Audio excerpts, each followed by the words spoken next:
Wiggles. Hi, buddy. Hi there. Oh, good morning.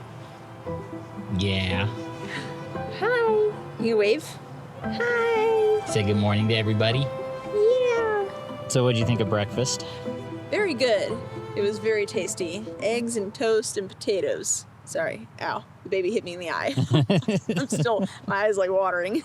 Aaron was going to make French toast, but we accidentally forgot the sugar and the cinnamon, which are like the most important parts of French toast. So, oh well.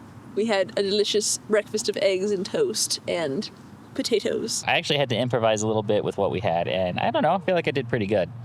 But I do enjoy having this kitchen right here. It is really nice. The one thing I will say about this trailer that I already don't like is filling up the water tank on it. Let me show you why. So I filled up the water this morning through the tank ports right there on either side of the trailer, and this is the mess it basically makes doing that. Basically, the hoses don't actually connect to the trailer itself. It's sort of just like a weird, I don't even know. It's not even a connector. There's just like a cap that goes on. It's like a gas cap kind of.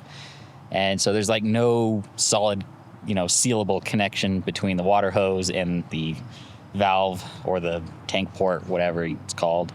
And it just makes a giant mess. So that is a little annoying. I don't really like that. But I might look into ways to see if I can get rid of that. So other than that, we are actually celebrating the Feast of Shavuot today. So that's pretty exciting. And we're going to be having lunch over at our parents' trailer just across the street.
Are we cheating by being in here? Maybe it's just... Maybe a little bit, but we also have an excuse. We'll own it. Yeah, we're owning it. I see you, Kinzu. These clouds over the mountains look absolutely awesome, and I've never really been this close to the hills where you have clouds just kind of weaving in and out of them. So I've been setting up both of my cameras, getting time lapses of these. While I've been doing that, Taylor and Nathan have been up in the tent, probably taking a nap, but that doesn't sound like a bad idea right now, so I might actually turn in for a little bit and see what they're up to. So, Nathan is asleep right now, and it's been raining nonstop, but we forgot to put the snow pole up on the tent, so now we're stuck with this.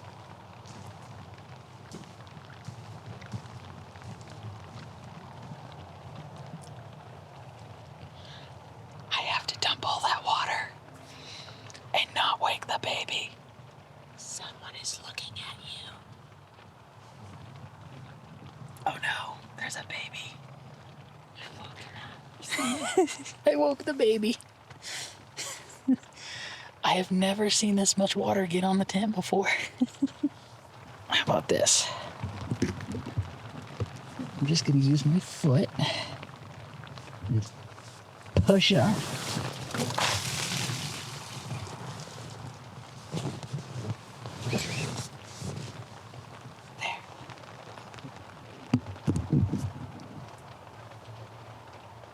was a lot of water. That was a lot of water. You need the pole up there now. I know. Where's the snow pole? Behind my head. Ugh. All right, baby's awake, diaper changed, and crisis dealt with on the ceiling.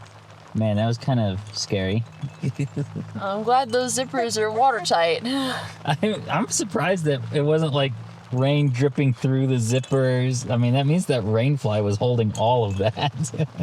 Which is good. I mean, we know it works for sure now. Yeah, we know it works. Up, up, up, up, up, up, up. Nope, you gotta hold on. Hold on. Up, up, up, up, up, up, up, up, up. There you go. You're sitting like a big boy. So our plans are a little upside down. Not really. I kind of expected it to be like this, but we were hoping to tackle some of the off-road trails around the San Juan Mountains, namely things like Black Bear Pass, Cinnamon Pass, Imogene Pass, but a lot of these are still closed for the early season. I think Cinnamon Pass might be open. I think Engineer Pass also might be open. And I know part of the Alpine Loop is open. I'm pretty sure we can get to Animas Forks. So I think we're going to try and do that tomorrow. As far as everything else, I think everything is basically still closed because it's just way too early in the season and there's a whole bunch of snow melt up on the mountains. So we're just kind of stuck with whatever we can get our hands on for the next 2 days while we're here. Today we're just kind of hanging around camp while it just dumps rain on us. And everything's holding up pretty well, staying dry mostly. And supposed to get some more rain tomorrow, and I don't think it's going to be as much as today, though, so that should be good for a potential trail drive tomorrow, so we'll see how that works. I don't know why I got a filter on in here. It's so dark. Oh, yeah. Take this off.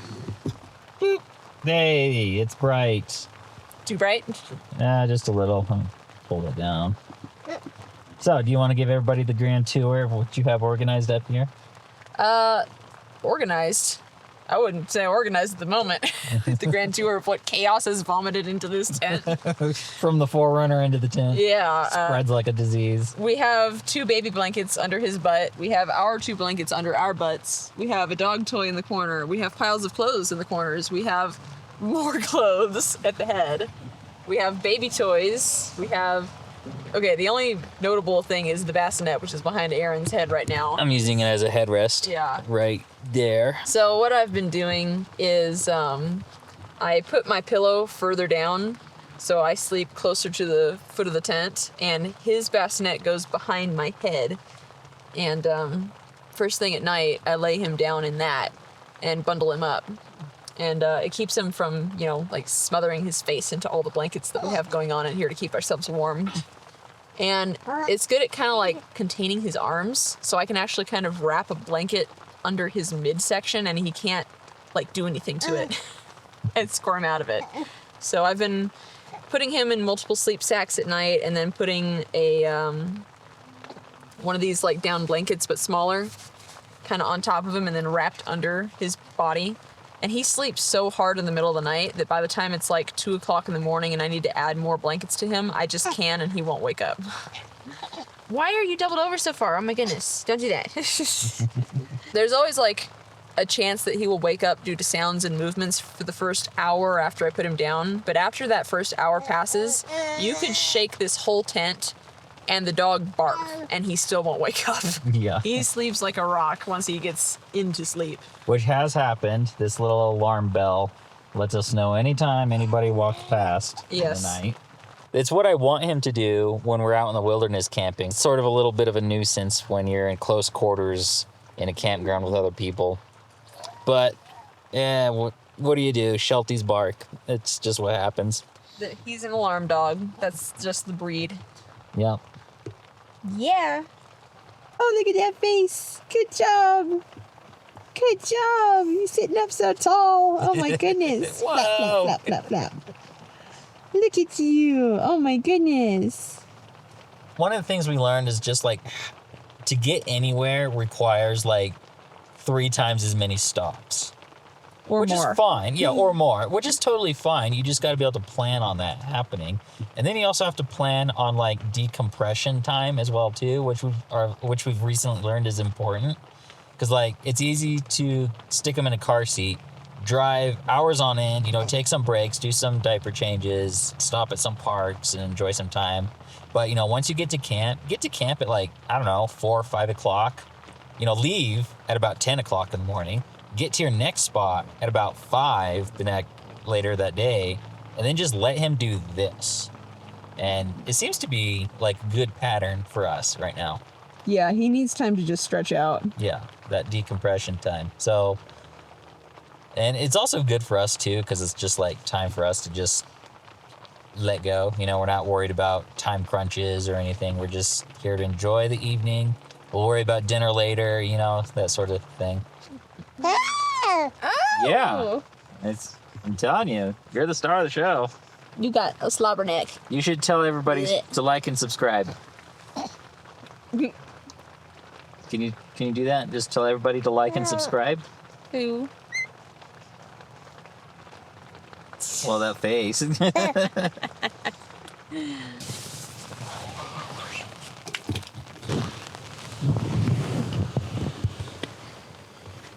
One of my favorite features about this Truca awning is the built-in LED lights, which are pretty cool at illuminating pretty much everything in the galley side. All right, so welcome to my office. This is the passenger seat of the 4Runner, but this is where I do all of my nightly backups on my laptop here, and I just go through every camera that I used for the day and just back everything up into a hard drive, because it's going to be really sucky if I don't do this and potentially lose all my data, or if the camera gets lost, or if something really terrible happens. Also, pro tip, check out these red LEDs that we have installed. We've kind of had these for a while now. The thing I love most about them is that when you get to where you want to go and you open your car door, you don't wake your baby by blinding them with bright lights. So this is a huge game changer for us. Plus, it's also just tactical. So I got to get on backing up footage, and I will see you all in the morning.